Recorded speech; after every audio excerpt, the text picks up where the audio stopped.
आजकल लोग कहते हैं महाराज जी सत्य बोलेंगे हमारी दुकान ही नहीं चलेगी। सोचो कि झूठ बोलकर आपकी दुकान इतनी चलती है तो सोचो सत्य बोलने से और कितनी चलेगी। क्यों नहीं सोचते ऐसा? आप पॉजिटिव सोचते ही नहीं। आप खुद झूठ के पक्षधर हो गए। आप खुद झूठ के पक्षधर हो गए। और याद रखना, महाभारत का जब युद्ध हुआ तो भगवान श्री कृष्ण ने सत्य का साथ दिया था कि झूठ का?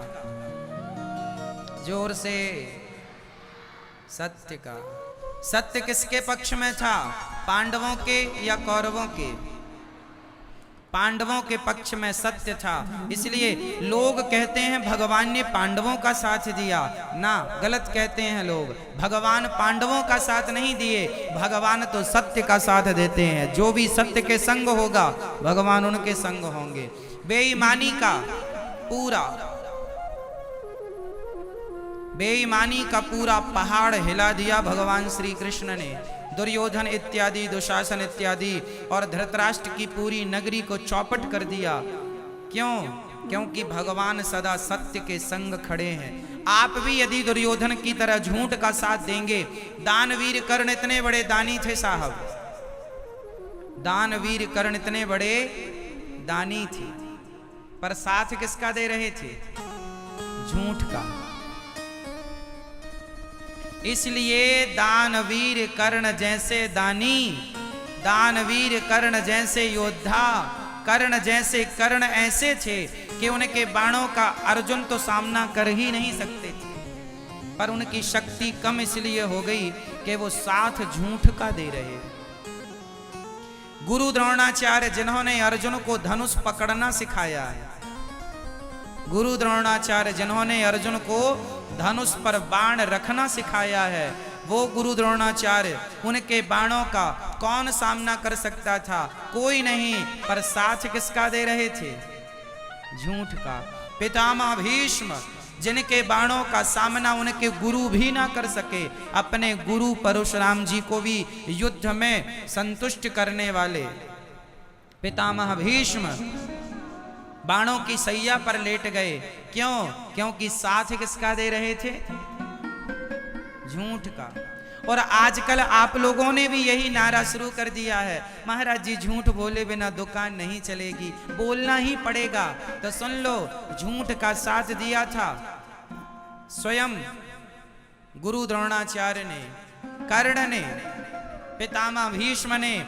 जब ऐसे दिग्गज लोग झूठ का साथ देने से मिट गए तो आप और हम कौन हैं? कितने दिन टिकोगे झूठ की साया में? झूठ के साया में कितने दिन सुरक्षित रहोगे? इसलिए सत्य की नमक रोटी खाया करो, असत्य की, झूठ की, बेईमानी के 56 भोग ना खाया करो।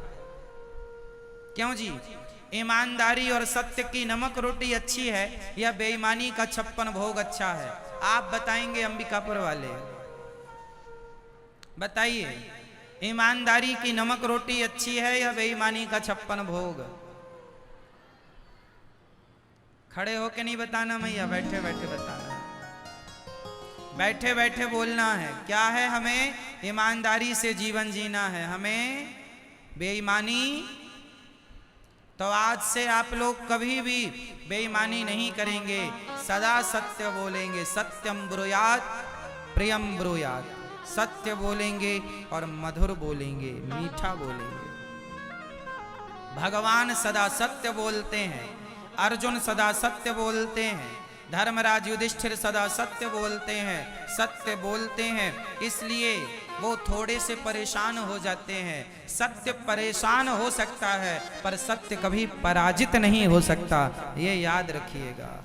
सत्य को परेशान किया जा सकता है, पराजित नहीं किया जा सकता।